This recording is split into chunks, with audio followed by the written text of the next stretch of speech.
புதுச்சேரியில் தாவேக கூட்டத்துக்கு QR கோடுடன் எருமை மாடுகளை தொண்டர் ஒருவர் அழைத்து வந்ததால் பரபரப்பு ஏற்பட்டது. புதுச்சேரியில் உள்ள உப்பள மைதானத்தில் விஜய் பங்கேற்ற கூட்டத்திற்கு QR கோடு அனுமதி உள்ள 5000 பேர் மட்டுமே அனுமதிக்கப்படுவார்கள் என அறிவிக்கப்பட்டது. ஆனால் சிலர் QR கோட் சீட்டை வைத்திருந்தும் அனுமதிக்கவில்லை. இதனால் ஆத்திரமடைந்த ஒரு தொண்டர் அங்கு உலவிய எருமை மாடுகள் சிலவற்றை பிடித்து அவற்றின் மீது QR கோடு பதிவை ஒட்டி மைதானத்துக்கு அழைத்து வந்து அனுமதிக்குமாறு காவலர்களுடன் வாக்குவாதத்தில் ஈடுபட்டதால் பரபரப்பு ஏற்பட்டது.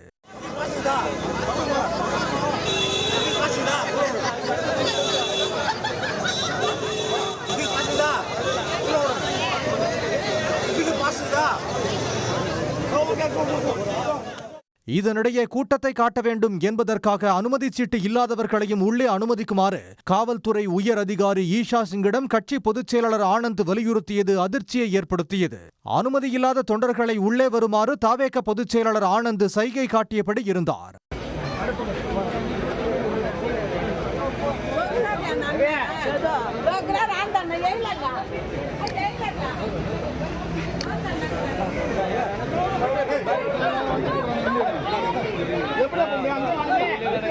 ஒரு புறம் போலீசார் கூட்டத்தை கட்டுப்படுத்த திணறிக் கொண்டிருந்த நிலையில் இன்னொரு புறம் ஆனந்த் தொண்டர்களை அனுமதித்ததால் ஆத்திரமடைந்த புதுச்சேரி காவல் உயர் அதிகாரி ஈஷா சிங் கடுமையாக எச்சரித்தார்.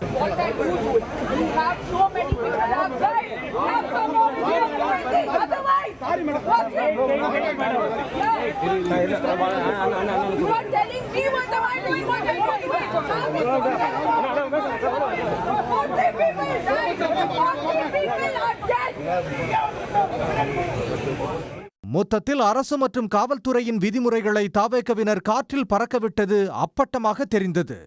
உடனுக்குடன் செய்திகளை தெரிந்து கொள்ள சன் நியூஸ் பெல் ஐகானை கிளிக் பண்ணுங்க.